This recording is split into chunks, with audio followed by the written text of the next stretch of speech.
អ្វីដែលវាឥតប្រយោជន៍យើងត្រូវលះត្រូវកាត់ត្រូវរៀនទៅជាជាងវាមិនតាន់ស្លាប់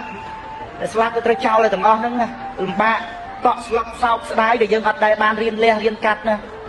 ដូច្នេះអាការដែលយើងរៀនលះរៀនកាត់ទី1គឺយើងបានលះកាត់ទី2យើងមានមរណសតិរឿយរឿយបើយើងគិតដល់ពេលស្លាប់ត្រូវចោលឲ្យទាំងអស់ឥឡូវអ្វីដែលអត់ចាំបាច់យើងលះយើងកាត់ឲ្យហើយទៅកុំឲ្យវារវល់ខាតពេលរវល់ទៅរកអារបស់ដែលមិនចាំបាច់នោះផងហើយត្រូវលំបាកនឹងថែរក្សាបាក់ថែរក្សា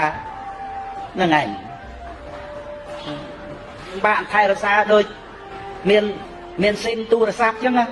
ប្រើតែមួយទេហើយដល់ទៅស៊ីមទៅ2 3រវល់ដល់ថែមលុយហ្នឹងដល់ខែគឺកាត់ទៅអត់ទេហោទេនេះណាវាលើសទៅលើអាប្រើតែមួយហ្នឹងបន្តិចស្រឡាញ់លេខមួយទៀតទៅទិញយកមករវល់ទៅថែមលុយហើយបើណាស់ថែមលុយគេកាត់អស់ទៅអាហ្នឹងឧទាហរណ៍ដើម្បីឲ្យយើងយល់ថាវាលើសទេអញ្ចឹងបន្តិចតួចទេរឿងឧទាហរណ៍ហ្នឹងបើតែអ្វីដែលធំដុំ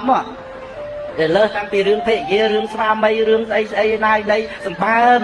អាហ្នឹងឯងឲ្យយើងឃើញថាវាជារឿងអត់ចាំបាច់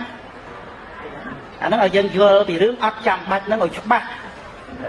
ចាំតែប៉ុណ្្នឹងចាំតែថា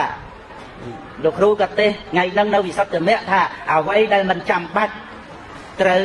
កាត់ចេញដោយកាត់សក់អញ្ចឹងបើមិនដល់ថ្នាក់កោទេកាត់ទៅរឿងក្នុងជីវិតអីដែលត្រូវកាត់ទៅដោយកាត់សក់អញ្ចឹងវាអត់ចាំបាច់ទុកឲ្យវែងមកដល់ចង្កេះទេអាហ្នឹងរឿងឧទាហរណ៍ហ្នឹងដូច្នេះអ្វីដែលយើងត្រូវបំពេញហ្នឹងវាមានច្រើនណាស់តាមផ្លូវចិត្តរបស់យើងអាហ្នឹងឯងដែលដំណោះស្រាយសួរថាធ្វើម៉េចឲ្យខ្ញុំស្ងប់ហ្នឹងណាវាតើតែយើងរៀនតាមហ្នឹងបប្រតិបត្តិតាមហ្នឹង